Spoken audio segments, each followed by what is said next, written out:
እሺ በጣም አመሰግናለሁ። እንግዲህ አጭሩን ቪዲዮ ጥሬን ሰምታችሁ ወደ እዚህኛው ሊንክ ስለመጣችሁ ወደ ዩቲዩብ ገጹ ስለመጣችሁ እንደነገርኳችሁ ከኢትዮጵያ ወጣቶችና ትምህርት ድጋፍ አገልግሎት ስራ ጋር ይገናኛል።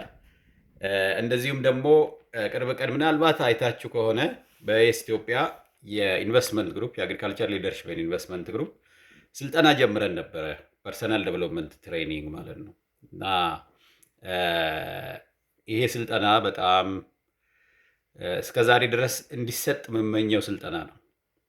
እንግዲህ እንደምታዩት ብዙ ነጫጭ ፀጉሮችም አሉኝ፣ እድሜም ሄደዋል እና ከአርባዎቹ አልፈዋል እና ከራሴ ህይወት ተሞክሮ ያየዋቸው የተለያየ የኢትዮጵያ ክፍሎች ላይ ስጓጓዝ፣ ሌሎች የዓለማችን ክፍሎች ላይ እንደዚሁም አሁን ከፒኤችዲ ትምህርቱም ከየስ ኢትዮጵያ በጎ አድራጎት ድርጅት ስራዎችም እንደዚሁም ከተለያየ መንፈሳዊ ትምህርትም የወሰድኳቸውን ብዙ ነገሮች ሰብሰብ አድርጌ ሳየው ምን ይጎላል መሰላችሁ? ስልጠና የሰው ልጅ ራሱን ካሰለጠነ፣ ለራሱ ልምምድ ከሰጠ፣ ጊዜ ወስዶ የሆነ አካባቢ ላይ ካተኮረ የሚመጣው ለውጥ እጅግ ይገርማል። ከምንገምተው በላይ ነው ለውጥ የሚመጣው። ከልባችን አስበን ተረጋግተን ጸሎት አድርገን አንብበን በእውቀትም በሁሉ አቅጣጫ ራሳችንን በመንፈሳዊም በስነ ልቦናም እንደዚሁም በኔትወርክም ተዘጋጅተን ስንገባበት መዓት ለውጥ ማምጣት እንደሚቻል ከየስ ኢትዮጵያ አይተናል ማለት ነው። ስለዚህ ይህ ስልጠና ምን አደረግ ነው? አሁን የህይወት ክህሎት ስልጠናውን አንድ ሌቭል ከፍ አደረግ ነው እና የ30 ዓመት እቅድ እንድናወጣ እያንዳንዳችን ባወጣነው እቅድ መሰረት አብረን እንድንሰለጥን እና እያንዳንዱ ስልጠና ላይ ቶሎ ጨርሰን ሰርቲፊኬት ሰጥተን መለያየት ሳይሆን እያንዳንዱ ሰው ያቀደውን ቢያንስ ለአንድ ዓመት እንዲተገብር፣ ለ30 ዓመት ያቀደውን ቢያንስ ለአንድ ዓመት እንዲተገብር የቤት ስራ ሰጥተናል ማለት ነው። እኔም አሰልጣኝ ነኝ፣ አብሬም ሰለጥናለሁ እና ያ ሁላችንም የምንችለውን ያህል ስለሆነ የምንሰጠው፣ እንደገና ሰለጠንኩ አለሁ ጨረስኩ የሚባል ነገር የለም። ሁላችንም ጋር በጣም ብዙ ደካማ ጎኖች፣ ብዙ ስንፍና ስላለ ይሄ ሁሉ በማያቋርጥ ትምህርት ላይፍ ሎንግ ለርነር በመሆን በየቀኑ በመማር ነው ራሳችንን የምናሳድገው ማለት ነው። እና ስልጠናውን ስናደርግ በ6 ክፍሎች ነው የሚከፈለው። የስልጠና እንግዲህ አንድ ሰው የተሟላ ፐርሰናል ዴቨሎፕመንት ስብዕና እንዲኖረው ራሱን ለማሳደግ አንደኛ ከቤተሰብ ይጀምራል፣ ሁለተኛ ጤንነት፣ ሶስተኛ ማህበራዊ ህይወት፣ አራተኛ ኢኮኖሚ፣ በአምስተኛ ደረጃ ጥሩ ሙያ ሳይንስ እና እንደዚህም በተለያየ ዘመናዊ ሀሳብ ራስን ብቁ ማድረግ፣ በመጨረሻ ላይ ደግሞ መንፈሳዊና የስነ ልቦና ዝግጅት። እነኝን 6ቱን መሰረት አድርገን የ30 ዓመት እቅድ እናወጣለን ማለት ነው። ዛሬ ለእናንተ ይህንን ቪዲዮ ሪከርድ እንዳደረግ ምክንያት የሆነኝ አንደኛ የስልጠና ነው። ሁለተኛ ብዙ ጊዜ ውስጥ የነበረ ጥያቄ ላደርገው የምመኘው የነበረ በጣም ብዙ ጊዜ የምመኘው ነገር ግን አልተገበርኩትም፣ በተለያየ ስንፍና ማለት ነው። ያን ያህል ጊዜ ማጣትም አይደለም፣ የእውቀት ማጣትም አይደለም፣ የእምነት ጉድለትም አይደለም። ስንፍና ብቻ፣ ሰነፍ መሆኔ ብቻ ነው እስከዛሬ እንዳልሰራ ያደረገኝ እና ባሰብኩት ቁጥር ግን ያስደነግጠኛል። ይህን አለማድረጌን ባሰብኩ ቁጥር ውስጤ የሆነ ነገር ይሸማቀቃለሁ ማለት ነው እና ይህንን እድል ነው ለእናንተም መስጠት የፈለግኩት። በበጎ ሁኔታ ነው። እሺ፣ የሚያሸማቅቀው ነገር የተሻለ ነገር ማድረግ እየተቻለ ያላደረግነውን ነው የምነግራችሁ። እና እንግዲህ ይሄ ምንድን ነው፣ ይሄ እቅድ ምንድን ነው ብላችሁ ብትሉኝ ከቤተሰብ ህይወት ጋር ይገናኛል። ፋሚሊ ላይፍ ብዬ እዛ ላይ ካስቀመጥኳቸው ግቦች ውስጥ ለ30 ዓመት ለዛሬ 30 ዓመት ያስቀመጥኩት ግብ 2 ልጆች አሉኝ፣ እግዚአብሔር የሰጠኝ የራሴ ልጆች። በተጨማሪ ደግሞ 4 ወላጃቸውን ያጡ በተለያዩ ህፃናት ማሳደጊያ ማዕከላት ያሉትን 4 ልጆች ወስጄ አሳድጋለሁ የሚል የ30 ዓመት እቅድ አወጣው ማለት ነው። ይሄ ዛሬ ድረስ መቆየት አልነበረብኝም። ቱ ቢ ኦነስት እንደዚህ አይነት ፕላን ለማድረግ 30 ዓመት መቆየት አለ። ይህን ሁሉ ጊዜ 40 ዓመት ምናምን መቆየት አልነበረብኝም። እድሜ እዚህ እስኪደርስ መቆየት አልነበረብኝም ማለት ነው። ለምን? እድል ነበር ከዚህ ፊት። የእምነት ጉድለትም አይደለም። እኔ ክርስትና እምነት ተከታይ ነኝ። በሰብአዊ ህይወትን ብታስቡት፣ በስነ ልቦናም በሳይንሱን ብታስቡት የሰው ልጅን ከማሳደግ ያለፈ የተሻለ የሚባል ነገር ምድር ላይ የምንሰራው የለም። እንደ ሰዎች እኛ እግዚአብሔርን ከመፍራት በፈሪሃ እግዚአብሔር ውስጥ ከመኖር በመንፈሳዊ እድገት ከማደጋችን ያለፈ ለሰው ልጆች ከምናደርገው በጎ ነገር የበለጠ ምንም መፍጠር አንችልም። ምናልባት መንኮራኩር ሰርተን እንኳን ሌላኛው ፕላኔት ላይ ብንሄድ አዶንት ቲንክ አንድን የሰው ልጅ ከማሳደግ የተሻለ ቫልዩ ያመጣል ብዬ አላስብም። ምክንያቱም አንድ ሰው ማለት ዓለም ስለሆነ ማለት ነው። አንድ ሰው ውስጥ በጣም ብዙ በረከትና ብዙ ጸጋ ስላለ ማለት ነው። አሁን ራሴን ሳይ በጣም የሚገርማችሁ ነገር ይሄ እንግዲህ ከኢትዮጵያ ስራ ጋር በጣም ይገናኛል።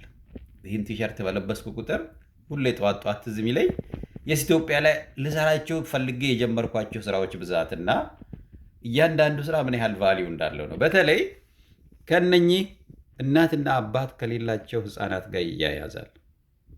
በደንብ ያዙልኝ።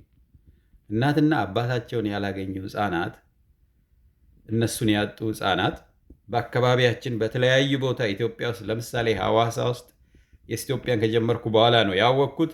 ቢያንስ 8 ወላጃቸውን ያጡ ህፃናትን ማሳደጊያ ማዕከላት አሉ። ሐረር ላይ እንደዛ አለ። ወላይታ ሶዶ ላይ አሉ። አርባ ምንጭ አሉ። እኔ ማውቀው ዲላ አሉ። ደብረ ማርቆስ አሉ። ጎንደር አሉ። አዲስ አበባ አሉ። ደሴ ላይ አሉ።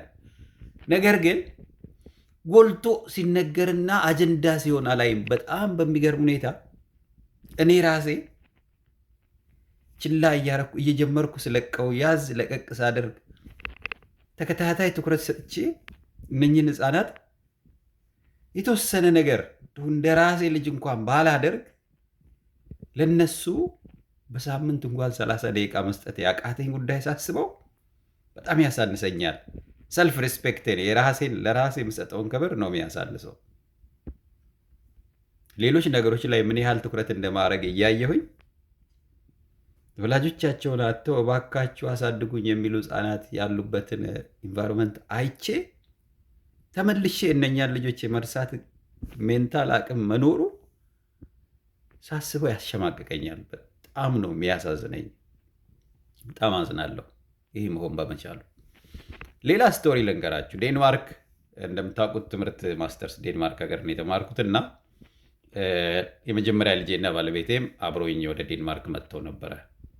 በጣም የሚገርም ሁኔታ የሆነው ልንገራችሁ። አንድ ቀን የመጀመሪያው ልጄ ሊና ዴንማርክ እያለን ጠዋት ተነሳች፣ ከእንቅልፏ ተነሳችና አለቀሰች። እውነት ነው የምነግራችሁ፣ የተጋነነ እንዳይመስላችሁ። ይሄ ሪል ስቶሪ ነው። እኔና በሊናዬና በፈጣሪ መሀል ሆነስት ሆኜ ነው የምነግራችሁ። ዝም ብዬ ከለርፉል የሆነ ስቶሪ ለመንገር አይደለም፣ ድራማ አይደለም ማለት ነው። እና ሊና ምን አለች ስታለቅስ፣ ምን ሆነሻል ብዬ ስጠይቃት ሐዋሳ እኮ ገብርኤል አካባቢ ያሉት ጠዋት ቤተክርስቲያን ስንሄድ ርቦኛል ዳቦ ግዙልኝ ብሎ የሚለምኑት ህፃናት አሳዘኑኝ ብላ አለቀሰች። ሊና ማለት ነው። በሰዓቱ መልስ አልነበረኝም። ያው እንደምታውቁት ብዙ ጊዜ እንዲያን ነገር ስንሰማ የሀገሪቷን መሪዎች ፖለቲካ ሲስተሙን እና በቃ እነሱን መርገም ነው የምንጀምረው ብዙዎቻችን። እኔ እንደዛ ነው ያደረኩት በሰዓቱ። የኢትዮጵያ መሪዎች እንደው አሁን ያኔ የተናገርኩትን ልነግራችሁ ልደግመው አልፈልግም። እንዴት እንዳስጠሉኝ ማለት ነው። የኢትዮጵያ መሪ ሲባሉ የነበሩት በሙሉ ወደኋላ አየሁኝና እቺ ልጄን ዛሬ ያስለቀሰውን ስቶሪ ሙሉ በሙሉ ብሌሙን የሰጠሁት ለማን ነው? ለኢትዮጵያ መሪ ለነበሩት፣ በሀገሪቷ ከተጀመረች ጀምሮ እስከ ዛሬ ላሉ በዛ ሰዓት ድረስ ለነበሩት መሪዎች ከባድ ጥላቻ ኖሮኝ ነው ዝም ያልኩት ውስጤ ማለት ነው። እንዳሳፈራችሁን፣ አንገሳችንን እንዳስደፋችሁ፣ ልጆቻችንን እንዳስለቀሳችሁ ምናምን ብዬ የሆነ መጥፎ ነገር ተናግሬ ዝም አልኩ። ሆዴ ውስጥ እንደምንም አባበልኳትና ምን እንዳልኳት እርግጠኛ አይደለሁም። እናግዛቸዋለን፣ ድጋፍ እናደርጋለን አይነት ነገር ብዬ እንደነበረ አስታውሳለሁ። እና እሷም እንባዋን ጠራርጋ ምናምን ጸጥ አለች ማለት ነው። አሁን ትዝ ሊላት ይችላል፣ ላይላት ይችላል። እኔ ግን አልረሳሁም። ግን ያም ለትንሽ ጊዜ ነው እኔ አእምሮ ውስጥም የቆየው፣ ረሳሁት ማለት ነው። እንግዲህ ያው እግዚአብሔር አንዳንዴ ተደጋጋሚ እድል ይሰጠናል እና እንግዲህ የኢትዮጵያ ስራ ተጀምሮ ሐዋሳ የበጎ አድራጎት ስራ ልጆቹን ማሰልጠን ወጣቶች ስራ እንዲያገኙ ማድረግ ከጀመርኩ በኋላ ስልጠና አሰልጥነን ስልጠናችን ሲያልቅ የወላጅ አልባ ህጻናት ማሳደጊያ ማዕከላት ሄደን ልጆቹን አይተን እዛው ሰርቲፊኬታቸውን ሰጥቻቸው እንለያያለን። በተለይ ረሆቦት ህጻናት ማሳደጊያ ጋሽ አዲሱ ጋር እንሄድ ነበረ። በዛ አጋጣሚ እነኝህን ህጻናት ድጋሚ ማየት ቻልኩ ማለት ነው። ወላጅ አልባ ህጻናት አሁን እኔና እውነታ ተፋጠጥን። ገብቷቸዋል። እነኝህን ልጆች ያለማገዜ ውስጤ ከባድ ጥያቄ አለ። አሁን ደግሞ እግዚአብሔር ወስዶ እነሱ ጋር አገናኘኝ። በቃ ተጥለው በአንድ ሳምንት የተገኙ ሰውነታቸውን ጉንዳን እየበላቸው የነበረ ህፃናት ምናምናም ሲባል የነኚህ የተጣሉ ልጆች ስቶሪ ስትሰሙ በጣም ሄቪ ነው ስቶሪው። በቃ ልነግራችሁ አልችልም። ያን የኮሮና ጊዜ ነው ምናምን እንደዚህ በቃ እኔም ፋይናንሻሊም ያን ያህል የለኝም፣ ግን ብዙ አይነት ጉዳዮችም ሌሎች ፈተናዎችም ነበሩና አውዝ ካይንድ ኦፍ በቃ እንዴት ብዬ ልንገራችሁ፣ በጣም ኢሞሽናሊም ስቴብል አልነበርኩም። ማአት ቻሌንጅ የነበረበት ታይም ነው ያ ታይም እና ኮሮና ነው ታውቃላችሁ። ሌሎች ቤተሰብ ውስጥም የነበሩ በተለይ ከወንድሜ መታመም ጋርም ተያይዞ ምናምን ብዙ ጉዳዮች ነበሩ። እናቴንም አጥቼ ነበረ ወርዋሬቨር በጣም ከባድ የሳይኮሎጂክ እንትን ችግር ውስጥ የነበርኩት በዛ ሰዓት ሰው ባያውቀውም ማለት ነው። አሁን ዌን አይ ሉክ ባክ በቃ ትራውማ ውስጥ ነው የነበርኩት እኔ እና እንግዲህ እግዚአብሔር እኔን እንትን ማድረግ ሲፈልግ ሊያግዜ ሲፈልግ እነኚህ ልጆች እንዳይ እድል ሰጠኝ ማለት ተስፋ እንዳልቆርጥ ነው ያደረገኝ። እኔ እነሱን ተማሪዎች እያሰለጠንኩ ስራ የሌላቸው ወጣቶች እያሰለጠንኩ ነበረ የምንሄደው እና በእነኚህ ልጆች ሰበብ እኔ ደግሞ እንደገና ተስፋ ነገሮችን ማየት እንዲችል እናቴም አልፋለች ወሬቨር ብዙ ነገሮች እንትን ብለዋል። ግን በቃ እነኛን ሁሉ አሜን ብዬ ተቀብዬ እንደገና ህይወትን ደግሞ በአዲስ አይን ማየት እንድችል ምክንያት ሆነኝ ማለት ነው። እና በጣም የሚገርማችሁ ግን ምንድን ነው አሁንም እነኛን ልጆች ከተወሰነ ጊዜ በኋላ ረሳዋቸው እና በጣም የሚያሳዝነኝ ነገር ለምንድን ነው እንደዚህ የሆነው ብዬ ደግሞ አካባቢንም አየት ሳደርግ እንግዲህ ይሄ አሁን ለፖለቲከኛ አይሆንም። ወላጅ አልባ ህጻናትን ማገዝ የሚለው ፖለቲካ እንደምታውቁት ፓወር ኤንድ ሪሶርስ ኃይልና ገንዘብን ስልጣን ያለበት ቦታ አካባቢ ነው ፖለቲካ ትልቁ ወይት ያለው ድምፅ ያለውን ነው የበለጠ የሚሰማው ፖለቲካ ማለት ነው። እነኚህ ህፃናት ደግሞ ዛር ዘ ሞስት ቮይስለስ ድምፅ የሌላቸው የማይሰሙ ናቸው እና በመንፈሳዊ አይን ማናየው ከሆነ እንደገና አትራፊም አይደሉም። ፋይናንሽል ቤኔፊትም እነሱ ላይ አታች ማድረግ አይቻልም። ማርኬት ዋይስ እነኝህን ህፃናት ማየት አንችልም እና ኦንሊ ወይ ሰብአዊነትና መንፈሳዊ እይታ ነው ለእነኝህ ህፃናት ቦታ እንድንሰጥ የሚያደርገን። በጣም ከበረታን እነሱን እንደ ልጆቻችን አይተን ከልጆቻችን እኩል ስለነሱ ማሰብ እንጀምራለን። ያ መንፈሳዊ እድገት፣ ሃይማኖታዊ ጥንካሬ፣ የአስተሳሰብ ብስለት በጣም ይፈልጋል። እኔ አሁን እሱን እመኝ ነበረ፣ ግን እውነቴን ነው የምላችሁ አልቻልኩም። በቃ ይቺ ዓለማዊ ነገሯ ብልጭልጯ ውስጥ ነው ሮጬ ስመለስ ማየው ገንዘብ ማግኘት፣ መማር፣ ወርዋሬቨር እንደዚህ በጣም የሚገርመው ግን ያው እሑድ ደግሞ ቤተክርስቲያን ሄዳለሁ ማለት እና አንዳንዴ አሁን በማየው አይነት መስታወት ላይ ፊቴን ሳየው ራሴን ሳየው በጣም ነው ራሴን የምታዘበው። ምክንያቱም ብዙ ነገሮችን እግዚአብሔር ሳልጠይቀው ነውልኛል። በመዓት መንገድ እግዚአብሔር በረከት እየሰጠኝ እንደሆነ አውቀዋለሁ። ያለኝ በረከት የጸሎቴ ውጤት የኔ ስብዕና ውጤት እንዳልሆኑ አውቃለሁ። ጤንነቴ ዛሬ ድረስ የመጣሁበት መንገዶች በሙሉ አብዛኛውን ምስጋናውን ክሬዲቱ የእግዚአብሔርና የፈጠረኝ አምላክ ነው። እኔ ግን እንደ አንድ አማኝ፣ እንደ አንድ ክርስቲያን፣ እንደ አንድ ሰብአዊ ፍጡር ኖት አስ ፖለቲሽያን ኖት አስ ኢኮኖሚ ፐርሰን በደንብ ዘመናዊ ኢኮኖሚ ከተሜነትን የሚያስብ ሰው ሲጀምር አሁን የምናገረው ንግግር አብሮ አይሄድም። ስለዚህ አሁን በትክክል እንዲገባችሁ ፖለቲካዊ ሀሳባችሁን ሸት ዳውን አድርጉት፣ ዝጉት። ምክንያቱም በፖለቲካ ቋንቋ አይሆንም ይሄ። ምክንያቱም የሆነ የምንከሰው ስልጣን ላይ ያለ ኃይል ያለው አለ በየቦታው በየቤተ ክርስቲያኑ አሉ። ወር ምናምን ገንዘብ ያላቸው ሰዎች አሉ። እነኚህ ልጆች እዛ ደረጃ ያደረሰ ሲስተም አለ። ይህንን ያዝ እናድርገውና ወደ ግለሰብ እንመለስ። አሁን እሱን የፈለግኩት እኔ ፈቃዱ ረታ አለማየሁን ነው ማየት የፈለግኩት። አቶ ፈቃዱ ረታ አለማየሁ ክርስቲያን ኖት? አይደለም። ክርስቲያን ነህ አይደል? አዎ። በጣም አሪፍ። የመጀመሪያ ጥያቄ ይሄ እውነት ክርስቲያን ነህ የሚል ጥያቄ ነው ራሴን መጠየቅ። ብዙ ጊዜ እንዳልኳቸው ቤተክርስቲያን ስሄድ ትንሽ የምሸማቀቀው ነገር፣ የሚያሳፍረኝ ነገር አለ።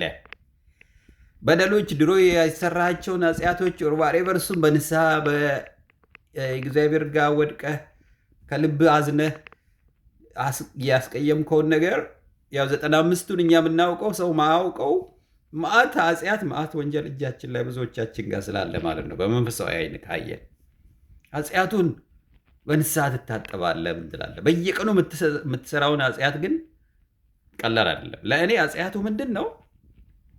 ለእነኚህ ህፃናት እናትም አባትም ለሌላቸው ህፃናት ከለላ መሆን አለመቻሌ መንፈሳዊ ጎደሎነቴን ነው የሚያሳየኝ።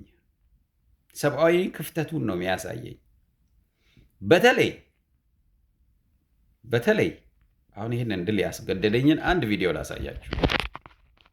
ይህንን ቪዲዮ በደንብ እዩልኝ። ይህን ህፃንና እኔን በደንብ እዩዋቸው። ሮቦት ህፃናት ማዕከል ሐዋሳ ሂጄ ጋሻ አዲሱ ጋር ስንነጋገር ለእነኚህ ህፃናት ድጋፍ ለማሰባሰብ ሂጄ የሰራሁት ቪዲዮ ነው። ይሄ አዳምጡ። Gentlemen from wherever you are, this is Fakadu from Hawassa. I am today here at the Robot Orphanage Center. Robot Orphanage, they have about 27-30 young little children who are seeking our support, and all the youth and the scholars from Ethiopia and all over the world who are in our network. አንደኛ ይህንን ቦታ በደንብ ልብ በሉ። አሁን በጣም እንዳልኳችሁ ከሚቆጩኝ ነገሮች ውስጥ ይሄ ህፃን ጣቴን እንዴት እንደያዘው አይታቸዋል። ጣቴን እንዴት እንደያዘው ዲጋ እና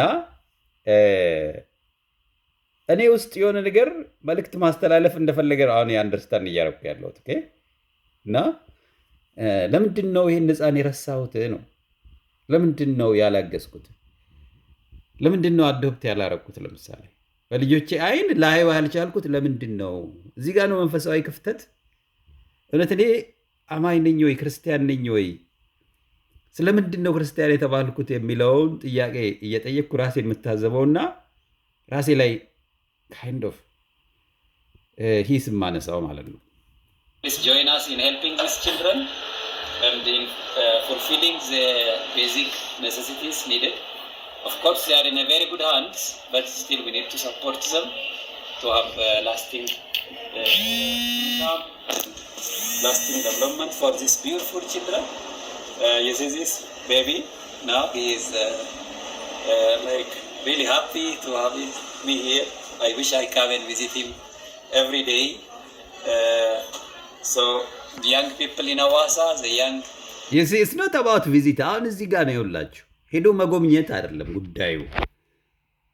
ማድረግ የነበረብኝ ቃል መግባት የነበረብኝ ሄዶ ለመጎብኘት ሳይሆን ይሄ ልጅ ከዛሬ ጀምሮ የኔ ልጅ ነው ማለት ነበር የነበረብኝ እኔ ታቻው። እንግዲያቱም ጋሻ አዲሱ እባካችሁ እነኚህ ልጆች ወሰዱና አሳድጉ ነው እያሉ ያሉት። 27-30 ህፃናትን እያሳደጉ ለነሱ ድጋፍ እያሰባሰቡ ነው። ጋሻ አዲሱ ምን ያህል እንደደከመ አውቃለሁኝ። እያመመው ነው እነኛን ህፃናት እንትን የሚያደርገው። እዛው ከተማ ውስጥ እኮ መዓት ሀብታም ነው ያለው፣ መዓት ሀብታም። ግን እንደው በክርስትና እምነት እንኳን ያሉትን ይሄ ጴንጤውንም ኦርቶዶክሱንም ነው የሚመለከተው ማለት ነው፣ ፕሮቴስታንቱም ማለት ነው። ሶሪ ጴንጤም ላትባሉ ትችላላችሁ። እና ሁሉም ክርስቲያኖች በኢየሱስ ክርስቶስ ስም የምንጠራ በቃ የሆነ ነገር ጎደሎ ነገር አለብን። when it comes to እንደዚህ አይነት ህፃናትን መንከባከብ ጋር ሲመጣ ልክ አይደለም።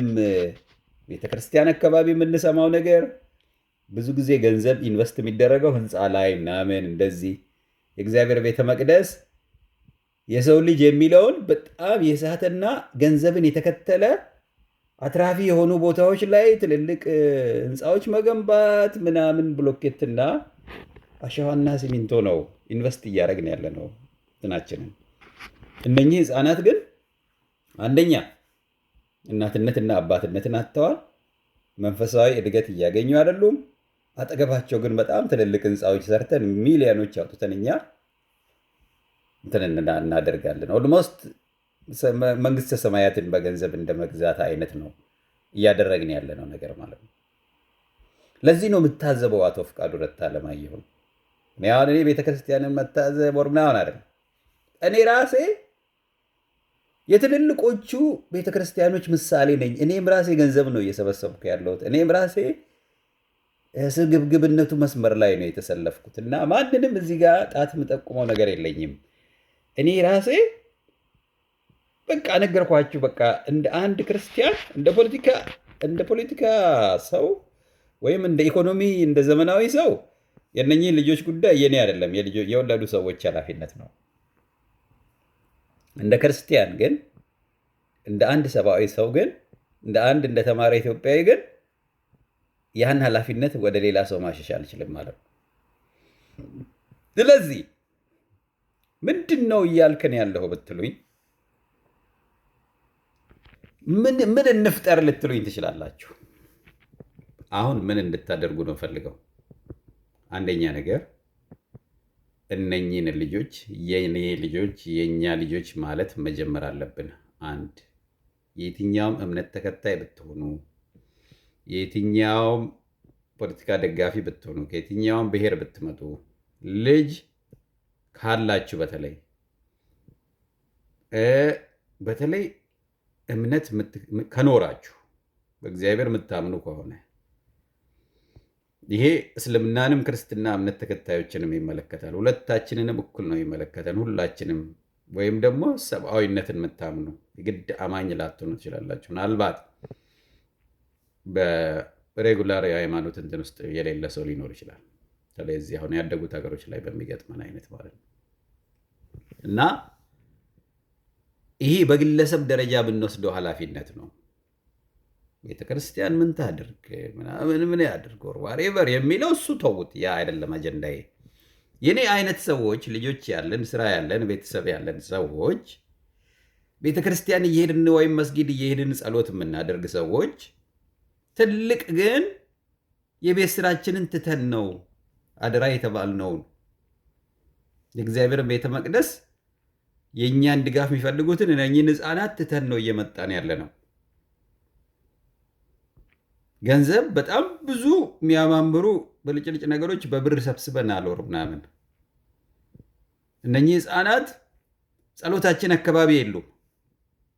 ወይ ወደ ቤታችን አላመጣናቸውም፣ ወይ በመስጊድ ወይ ወደ ቤተ ክርስቲያን አልወሰድናቸውም። ዞር ብለን አናያቸውም። ስሜታቸው አካላዊ ቁመናቸው፣ ስነልቦናቸው ምን ደረጃ ነው ያለውን እያየን አይደለንም። ክርስቲያኖች ነን ደግሞ እንላለን፣ ወይም የእምነት ሰዎች ነን እንላለን። ይሄ ይጋጫል እና እኔ አሁን ከዚህ በመነሳት የያዝኩትን እቅድ ልንገራችሁ። አንደኛ ለሚቀጥሉት 30 ዓመታት እግዚአብሔር እንግዲህ ያኖረኝን ያህል የዛሬ ሳምንት ልሞት እችላለሁ፣ የዛሬ ዓመት ልሞት እችላለሁ፣ የዛሬ 3 ዓመት ልሞት እችላለሁ፣ በ10 ዓመት ልሞት እችላለሁ፣ ኦር 50 ዓመትም ደግሞ ተጨማሪ ልኖር እችላለሁ አይደል? እና 50 ዓመት ከተጨመረልኝ 30 ዓመት ከተጨመረልኝ 3 ዓመት ከተጨመረልኝ 3 ሳምንትን ቢጨመረልኝ ባለችኝ ጊዜ ውስጥ ቢያንስ በሳምንት 30 ደቂቃ ለሁሉም ቀላል ስለሆነ እንድንሰጥ ነው እየለመንኳቸው ያለሁት። እኔም ለመስጠት ቃል ገብቻለሁ ማለት ነው። ምንድን ነው የምናደርገው? ስለ እነኚህ ልጆች እንወያያለን። በቃ እነሱን አጀንዳ እናደርጋለን። እንዴት እናግዛቸው የሚለው እናያለን። የኛ ልጆች ብለን ከልጆቻችን ዝርዝር ውስጥ ልናደርጋቸው እንሞክራለን። ከቻልን አዶፕት አድርገን ወደ ቤታችን እናመጣለን። ካልቻልን ባሉበት ቦታ የኔ ኃላፊነት ብለን የተለየ ምንድን ነው የሚባለው ለጋስ ለመባል ወር ደግሞ የሆነ የሚዲያ ጭብጨባ ለማግኘት ወር ምናምን አይደለም። አይዊሽ ሚዲያው ይሄን ቢያደርግ፣ ጋዜጠኞቹ ይሄን ቢያደርጉ። እንደምታውቁት ሚዲያው ምን ያህል ሰውን ለመስጠት እንደሚያነሳሳ ቅርብ ጊዜ መቄዶንያ ላይ የነበረውን አይተናል። የተወሰኑ አክቲቪስቶች፣ ታዋቂ አርቲስቶች ምናምን ሚዲያ ላይ ቁጭ ብለው በሰሩት ስራ ምን ያህል ብር እንደተዋጣ አይተናል። ኦኬ፣ ያንን አሁን ችላ የምንለው ነገር አይደለም ማለት ነው። ወንድማችን ቢኒያም ለብዙ ጊዜ ገንዘብ አግዙ ምናምን ብሎ ሲጠይቀን ብዙ ሲጠይቅ ነበረ። ሳናደርግ ቀርተን ግን በዛች አጋጣሚ ቁንጥጥ አድርገው ትኩረታችንን እነኚህ የምናከብራቸው ከፍ ከፍ ያለ ቦታ ላይ ያሉ አክቲቪስቶችና የሚዲያ ሰዎች፣ አርቲስቶች፣ ዘፋኞች ኦር ዋትኤቨር ቆንጥጠው ስለያዙን ያን ያህል ገንዘብ ግን ፈንድሬስ ተደርጓል ማለት ነው። ስለዚህ ችግራችን የትኩረት ጉዳይ ነው እንጂ የሀብት ጉዳይ አይደለም። በብዙ መልኩ የኔም ደግሞ አሁን ይኸው ከዚህ ስልጠና የ30 ዓመት እቅድ አውጥቻለሁ። በደንብ እንድትሰሙ ይኸው ጭራሽ ላሳያችሁ እችላለሁ። ምናልባት ይህን ቪዲዮ አይቶ እንትን የሚል የሚነሳሳ ሰው ስላለ ማለት ነው። ከዚህ በፊትም ይህን ማሳየቴ ቢያንስ አንድ ሰው 2 ሰዎች እኔን እንዲያናግሩ ተደርጓል። ይሄው መኝታ ክፍሌ ላይ ግድግዳ ላይ ተቀምጠዋል። እንዳረሳው ነው። ይሄንን አሁንም ይህን ቪዲዮ የሰራሁት ይሄን ስላየው ትዝ ብሎኝ። ሁላችሁም እንዲህ አይነት ነገር መኝታ ክፍላችሁ ላይ ታደርጋላችሁ። ይሄ ዛሬ 30 ዓመት። ኦኬ፣ አንደኛ ጤንነት ነው፣ ከበሽታ ነፃው ነው። ሁለተኛ ደረጃ ፋሚሊ የሚለው ላይ ፎር አዶፕትድ ቺልድረን የሚለውን ይኸው እዚህ ጋር እና እነኚህ የኔ ልጆች ናቸው። 6 ልጆች ነው የሚኖረኝ እንደው በትንሹ። ይሄ በትንሹ ነው። ከዚህ በላይ ግን መትረፍ እችላለሁ። ይሄ የጸሎቴ አካል ነው። እርግጠኛ ነኝ እግዚአብሔር ያግዘኛል። በጣም እርግጠኛ ነኝ ያግዘኛል። ትኩረቴ ሰጥቼዋለሁ። የዛሬ 30 ዓመት ለምን በ3 ዓመት አልሞትም? ለምን በ30 ቀን ውስጥ አልሞትም? ይሄ ግን ለልጆቼ እንደሚተላለፍ የልጅ ልጆቼ እንደሚያዩት ደግሞ እርግጠኛ ነኝ ማለት ነው። ስለዚህ ይሄንን የማየት እድል ያገኛችሁ፣ ይሄንን ቪዲዮ እዚህ ድረስ የሰማችሁ፣ ይሄን ቪዲዮ እዚህ ድረስ የመስማት ትዕግስት የኖራችሁ አንድ ነገር ልለምናችሁ፣ በእግዚአብሔር ስም ብዬ መጠየቅ ምናልባት እንዳይበዛ፣ ጀስት በልጆቻችሁና በተማራችሁት ሙያ በምትሄዱበት የእምነት ተቋም ነው የምጠይቀው። ይሄንን በአንድ ሳምንት 30 ደቂቃ ብቻ ስጡን። ለማን ነው የምትሰጡት? ለራሳችሁ ነው የምትሰጡት፣ ለቤተሰባችሁ ነው የምትሰጡት፣ ለልጆቻችሁ ነው የምትሰጡት። እነኝህን ልጆች ልጆቼ ብለን እንድንቀበል ነው የፈለጉት።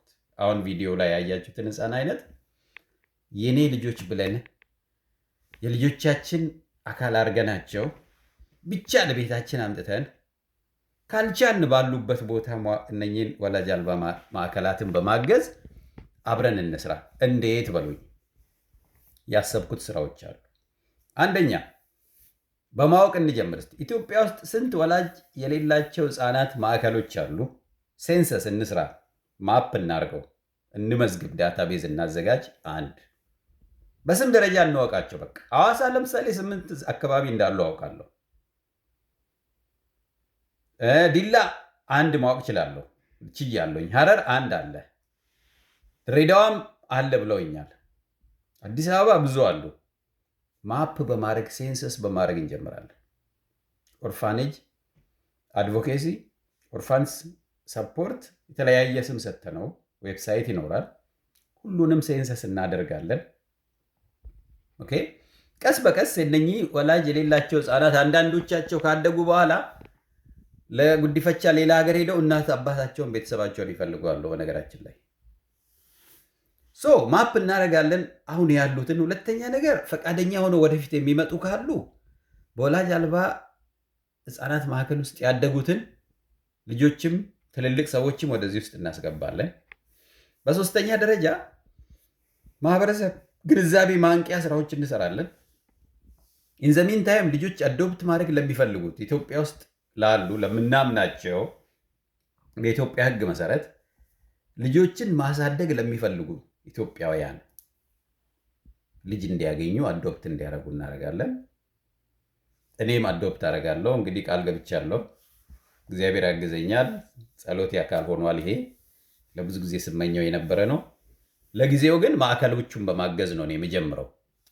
ልጆቹን ቤቴ ከማምጣቴ በፊት እዛው ባሉበት በማገዝ ጀምራለሁ። ሩቅም ስላለው ለአሁኑ ስለማይመቼ ማለት ነው። ስለዚህ ኑ አብረን እንስራ። አሁን ይሄ 30 ደቂቃ ሞልቷል። እንደዚህ አይነት ቪዲዮዎች እንሰራለን። ለምሳሌ ማህበራዊ ሚዲያ ላይ አድቮኬሲ እንሰራለን።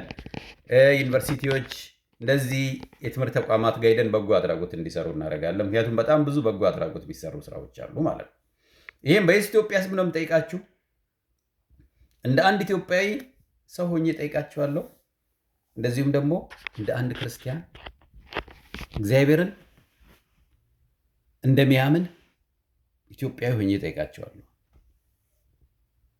የኦርቶዶክስም የፕሮቴስታንትም የእስልምናም ሁላችሁንም ነው የምጠይቀው። እስከዚህ ድረስ የመስማት እድል ላገኛችሁት እባካችሁ አብራችሁ ይስሩ። እንዴት 30 ደቂቃ ብቻ ትኩረታችሁን በሳምንት ጊዜ ለዚህ ቶፒክ እንድትሰጡ ነው ፈልገው። ጻፉትና መኝታ ቤታችሁ ላይ የዛሬ 30 ዓመት እቅዴ ከሚለው ውስጥ የቤተሰብ በሚለው ውስጥ ወላጅ አልባ ሕፃናት የሚል ብቻ ጻፉና አስቀምጡ። በሳምንት 30 ደቂቃ ቢያንስ እሰጣለሁ በሉ። ይህን ማሰብ በጀመራችሁ ሰዓት በረከቱን ታዩታላችሁ። መዓት በረከት እግዚአብሔር ያመጣል። በጣም ብዙ በረከት ይከተላል። እኔ አይቻለሁ በራሴ ህይወት ብዙ በረከት ይመጣል። ሜንታል ሳቲስፋክሽኑ ራሱ ቀላል አይደለም። ሰልፍ ሪስፔክቱ ቀላል አይደለም። ሼም ነው የሚሰማኝ ብያቸዋለሁ። እኔ በጣም ብዙ ነገር እያደረግኩ ለምሳሌ ቤተክርስቲያንም ሄጄ አንዳንዴ ቆም ብዬ ሳስብ ይሄ ቶፒክ ትዝ ባለኝ ጊዜ በጣም ነው ውስጥ የሚሸማቀቀው ማለት ነው። እንደዚህ አይነት ስሜት የሚሰማችሁ ካላችሁ ልጅ አዶፕት ማድረግ የምትፈልጉ ወደፊት ቤተሰብ እንዲኖራችሁ የምትፈልጉ ወይ ልጅ ፈልጋችሁ መውለድም ያልቻላችሁ ካላችሁ ዚስ ኢዝ ዘ ታይም አብራችሁ እንድትሰሩ በእግዚአብሔር ስም ጠይቄያቸዋለሁ። በሳምንት 30 ደቂቃ ነው የምንሰጠው። ልጆቻችን ናቸው። ለራሳችን ቤት ለራሳችን ህይወት ብለን ነው እንጂ ይሄ በጎ አድራጎት አይደለም። በጎ አድራጎት አንዳንዴ አቢዩዝ ተደርጓል። ከሚገባው በላይ በትክክል ያልሆኑ ነገሮች ተሰርተው ሰዎች በጎ አድራጎትን ዝቅ አድርገው እንዲያዩት ተደርጓል። ይሄ ግን በጎ አድራጎት ሳይሆን በቃ ለልጆቻችን የምናደርገውን ያህል ወይት ሰጥተን 30 ደቂቃ ለራሳችን ለልጆቻችን ለቤተሰባችን ብለን የምንሰጠውን 30 ደቂቃ እንድንሰጥ ነው። በእግዚአብሔር ስም ጠይቄያቸዋለሁ። በኢትዮጵያ ህዝቦች ስም በተለይ በእነኛ ህፃናት ስም ጠይቄያቸዋለሁ። እና ፍላጎት ያላችሁ ንገሩኝ። አንድ ዌብሳይት እንሰራለን። በየከተማው ያሉትን ወላጅ አልባ ህፃናት ማሳደጊያ ማዕከላት ሊስት እናደርጋለን። ኮንታክት ሰዎችን እናዘጋጃለን። እንደዚሁም ደግሞ ወላጆቻቸውን ያጡ ስራ የሌላቸው ወጣቶችም አሉ። አሁን ሊንክዲን ላይም አንድ ወጣት አለ ዛሬ ፖስት ያደረገ። እነኚህን ልጆችን በማገዝ እንጀምራለን እና ዛሬ ቀኑ ሰንበትም ነው። እንግዲህ እግዚአብሔር የምኞታችንን እንዲፈጽምልን ያው እንማጸናለን። በያላችሁበት ተማጸኑ፣ በርቱ። እሱ ደግሞ በረከት ይጨምርበታል። አመሰግናለሁ።